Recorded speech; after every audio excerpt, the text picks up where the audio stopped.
para todos. Hoje nós vamos começar nossa live. Hoje nós vamos conversar sobre orientações e cuidados para as pessoas em tratamento oncológico em tempos do Covid-19. Eu, Patrícia Pérez de Oliveira, para quem não me conhece, eu dou aula na UFSJ, para o curso de graduação e pós-graduação em enfermagem, e trabalho com oncologia, e trabalhei muitos anos com oncologia, ainda minhas pesquisas são todas na área oncológica. E também participará a Thalita, que veio com a experiência dela de Campinas, também enfermeira, também ministra aula na UFSJ, e nós temos um grupo de pesquisa, oncologia ao longo do ciclo de vida, que eu Alexandre, professora Thalita e professora Raíssa. E no live, como somente dois professores que podem conversar ao mesmo tempo, nós é que vamos estar hoje falando sobre as orientações e cuidados das pessoas em tratamento oncológico em tempos de Covid-19. Thalita, quer se apresentar? Oi, boa noite, pessoal. Espero que dessa vez sem nenhum problema técnico, né, Patrícia? Se Deus quiser. Estaremos fazendo, como a Patrícia trouxe, né, um pouquinho do que dá para a gente estar conversando, né? E a gente bolou algumas perguntas, respostas. Eu acho que o grupo tem trabalhado bastante e é isso que a gente quer resumir um pouquinho para vocês e nos colocar à disposição também, né, Patrícia? Depois com mais material. Exatamente. Muita coisa que está sendo estudada a cada dia, né, gente? Exato. Cada dia saem coisas novas. Tá? Eu vou iniciando, foram perguntas que nós elaboramos, mais perguntas que possam surgir mesmo dos pacientes oncológicos em tratamento, principalmente quem está tratando radioterapia, fez cirurgia recente oncológica, ou aquele que está em tratamento quimioterápico. Então, a primeira pergunta eu vou fazer para a Thalita. Como que esse vírus se espalha? Como esse coronavírus agora se espalha? Isso, eu acho que isso todo mundo está tendo a oportunidade, né? E todos, né, na grande parte do mundo estão se protegendo, porque a gente sabe que eles são gotículas, né? Que podem se aerolizar, ou seja, eles ficam muito pequenininhos quando alguém espirra, alguém tosse, e isso pode estar indo, pode ser por uma superfície sólida, que depois alguém pode ter o contato e ele pode estar sendo transmitido. Então, não precisa ser somente a hora que a pessoa espirra na sua frente, a hora que você está junto, né? Se tiver alguma dúvida ainda sobre isso, como se espalha, pode estar mandando para a gente. Outro ponto que eu queria afirmar, quando a pessoa tosse e ela pode espirrar ou pode tossir sem nenhuma proteção, sem colocar alguma proteção de papel, alguma proteção, pode alcançar essas gotículas de 1,5 metro. Olha, eu vi pesquisas que falam de 1,5 metro, vi outras com também coronavírus, que já tivemos antigamente, de alcançar até 1,80 metro. Por isso que o que nós mais estamos vendo é manter uma distância mínima de 2 metros, exatamente por isso. Porque vai depender da altura da pessoa, da força, capacidade dessas gotículas se espalhar e tudo. Então, ela pode alcançar até 1,80 metro, dependendo de como a pessoa tossir ou espirrar sem nenhuma proteção. Outra coisa, toda pessoa que já teve câncer está mais suscetível de contrair o coronavírus? Não.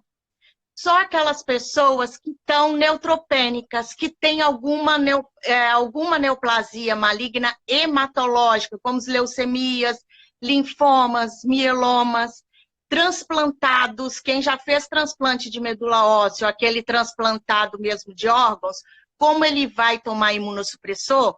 Ele é uma pessoa imunossuprimida, então também. Aquele paciente que fez quimioterapia nos últimos 30 dias, também ele está mais suscetível.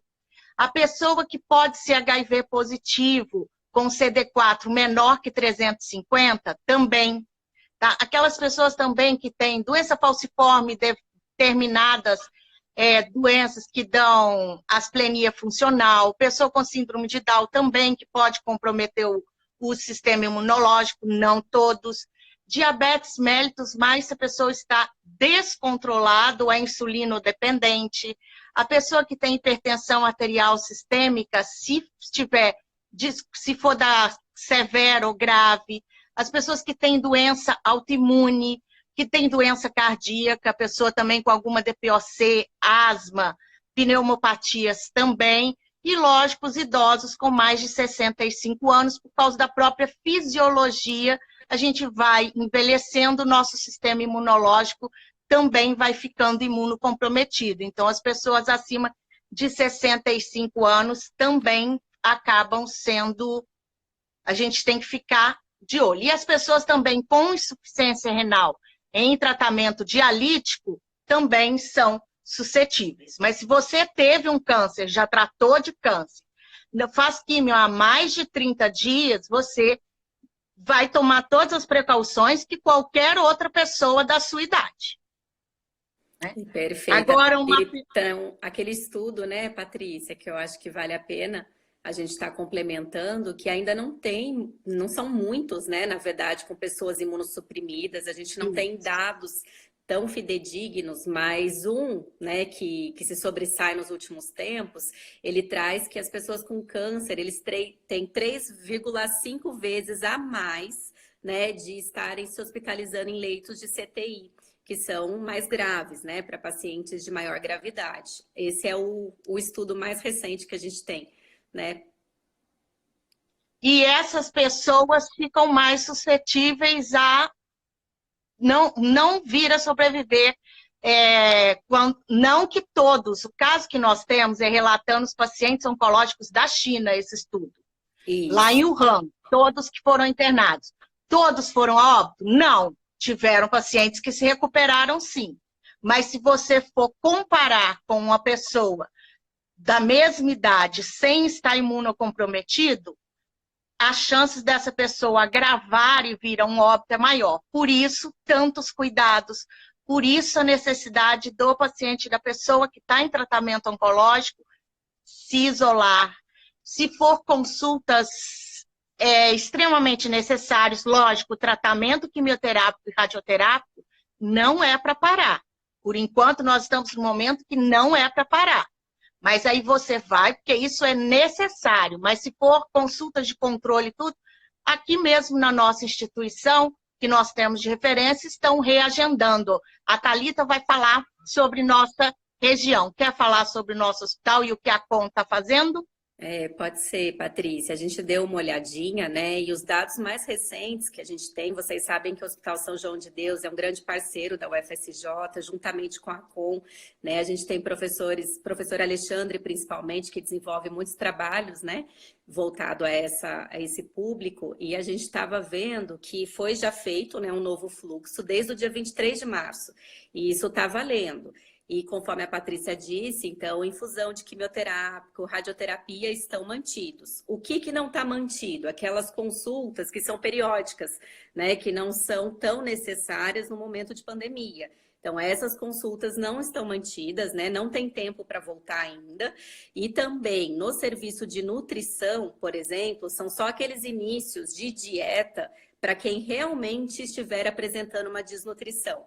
Senão, não é recomendado também, né? Assim como a fisioterapia, fonoaudiólogo, psicólogo, essas consultas foram suspensas por um tempo indeterminado também, né? E a casa de apoio da ACON, ela também tem suspendido para que se durma, né? Alguns familiares que venham de outras cidades, para diminuir a aglomeração de pessoas. Então, eles estão preferindo que vá e volte para a cidade, né? Com carros próprios. E quem também necessita de quimioterapia oral está sendo lá no setor da CON, sem necessidade da pessoa adentrar o prédio e subir escadas, está sendo num setor mais externo para a pessoa adquirir e já providenciando uma quantidade maior de quimioterápico via oral para ela ir o menos possível lá pegar esse remédio. E, perfeito, preferencialmente, se ela for acompanhada na quimio, na rádio, tudo, orientações, ir com pessoa que não seja idoso, que não esteja imunossuprimido, que o acompanhante seja uma pessoa adulta sem qualquer dessas doenças que possam estar mais suscetíveis, porque o ambiente hospitalar é sempre um ambiente hospitalar. Nós estamos tomando todos os cuidados, mas é sempre um ambiente hospitalar. Perfeito. Agora, mais uma pergunta eu vou fazer para a Thalita. Qual a forma para evitar que as pessoas possam contrair o coronavírus? O que a gente tem visto, né, acaba sendo o isolamento, né? Ele não é o isolamento total, a gente sabe aqui no nosso país, mas ele tem sido da melhor forma possível, né? Então a gente tem tido a questão das pessoas ficarem em casa. Essa é a melhor forma até hoje de reduzir o risco da infecção. E lembrar também das pessoas se tornarem o mais saudável possível, independente das patologias que elas têm.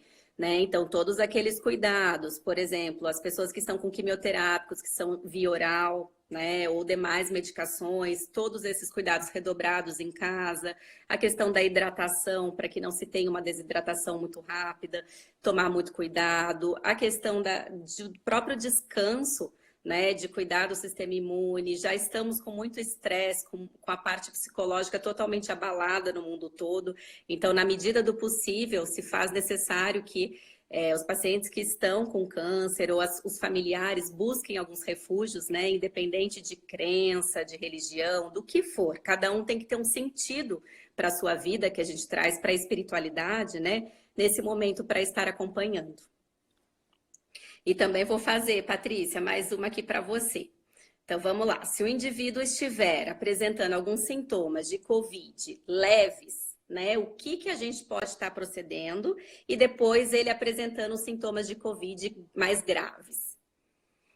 Ele deverá, no caso do paciente oncológico, ele vai ter que ligar e reportar para o serviço onde ele faz o tratamento, falando dos sintomas dele, e evitar se deslocar para o local. Porque se for sintomas leves, a própria unidade básica de saúde vai, a cada 48 vai ficar monitorando, vai ter ligações a cada 48 horas para essa pessoa, e só se ela tiver sintomas respiratórios, alteração no quadro respiratório, começar a ficar confusa, desorientada, aí é que ela realmente precisa procurar um serviço e pode ser que aí vão avaliar sinais vitais, a atenção primária vai avaliá-la e ver se ela necessitará de uma internação ou não. Sempre lembrando que se tiver quadro respiratório e for procurar, não esquecer de falar do imunocomprometimento, do tratamento que está fazendo e das medicações que faz uso regular. Isso é importantíssimo falar, além dos sintomas que está acontecendo, o que já está fazendo de tratamento. Perfeito. E aí eu acho que uma pergunta que todo mundo que gosta da área de oncologia, ou todos que cuidam dessa patologia, né, fazem nesse momento. O tratamento quimioterápico, ele deve ser interrompido? O que vocês Não, acham? no momento ele não deve ser interrompido em hipótese alguma. No momento, não. Continuar o tratamento quimioterápico, continuar o tratamento radioterápico. A única coisa que poderá, as cirurgias eletivas, é que nesse caso serão reagendadas. Mas também for cirurgia de urgência necessária, oncológico, será realizado sim. Aí vai ser avaliado com o seu oncologista. Assim como aqui na nossa cidade também, alguns pacientes pós-cirúrgicos, se tiver sido, ainda está em casa, está precisando de alguma consulta, alguns oncologistas estão agendando também na ACOM. Depende do critério de cada caso, tá, gente? Por isso, você tem que ficar em contato para o local que você faz tratamento. Perfeito. Agora, uma pergunta aqui para a Thalita. Meu filho, em tratamento oncológico, tem risco aumentado de infecção mais grave com Covid-19?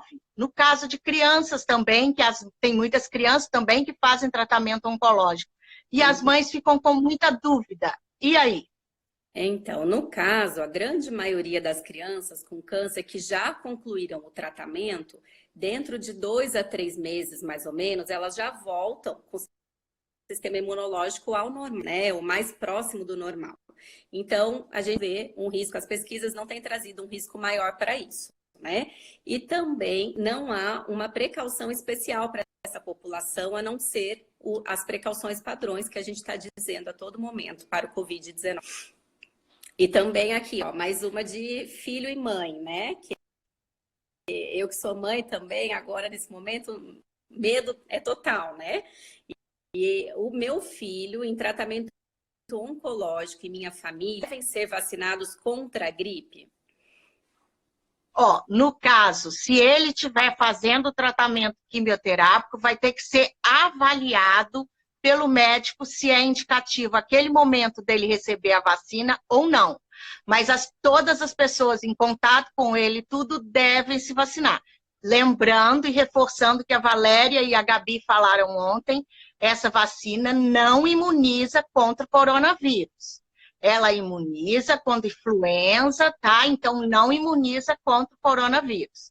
Mas ela é importante, porque pode mascarar quadros de outras e você pode, na realidade, adquirir não coronavírus, então o vírus da influenza. Então é importantíssimo a imunização agora, no momento, sim, quando ela estiver disponível e já está, por enquanto, para os idosos e profissionais de saúde.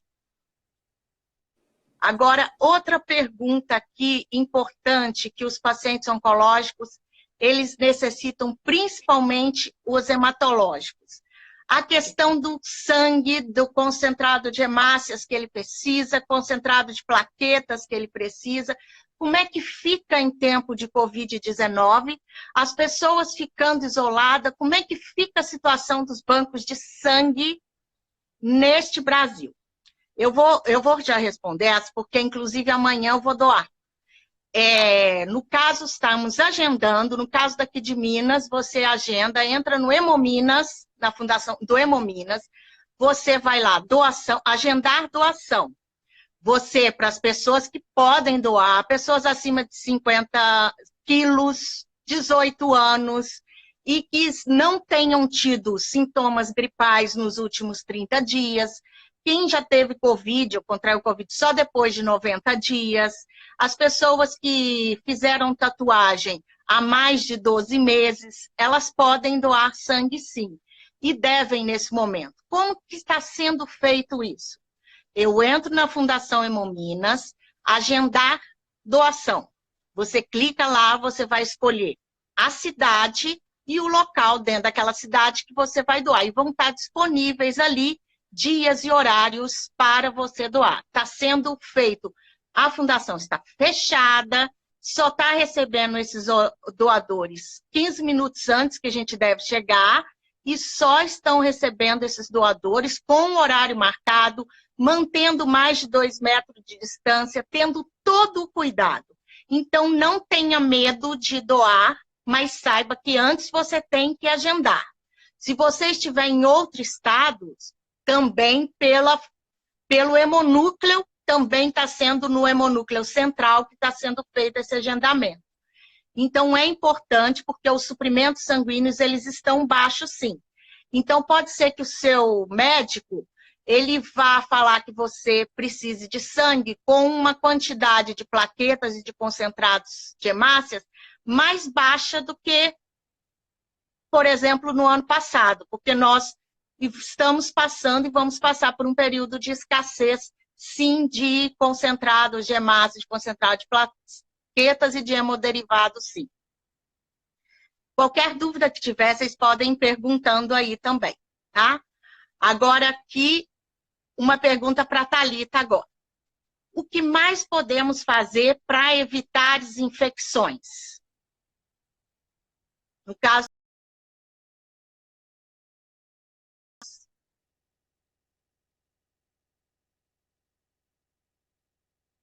acho que a Thalita saiu.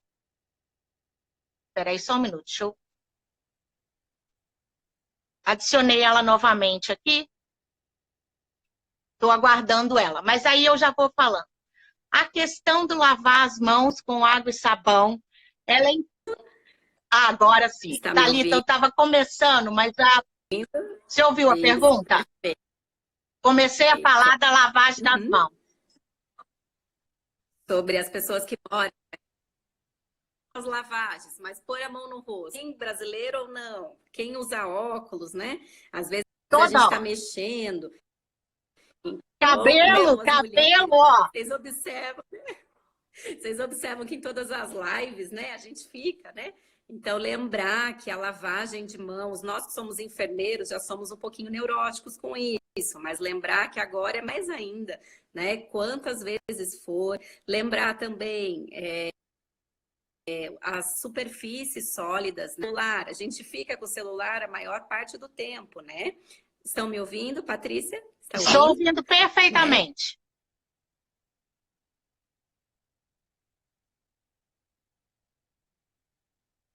Agora, Thalita, agora ficou sem som. Thalita, o seu tá sem som.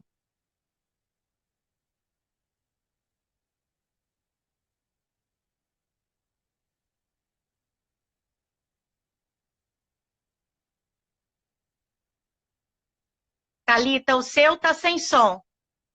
Nós não estamos te ouvindo. Tá sem som.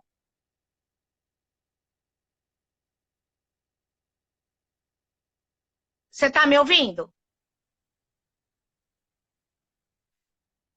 O pessoal tá ouvindo? Consegue me ouvir? Consegue ouvir a Thalita? Não ouvindo? Eu também? O som não tá saindo de nenhuma das duas?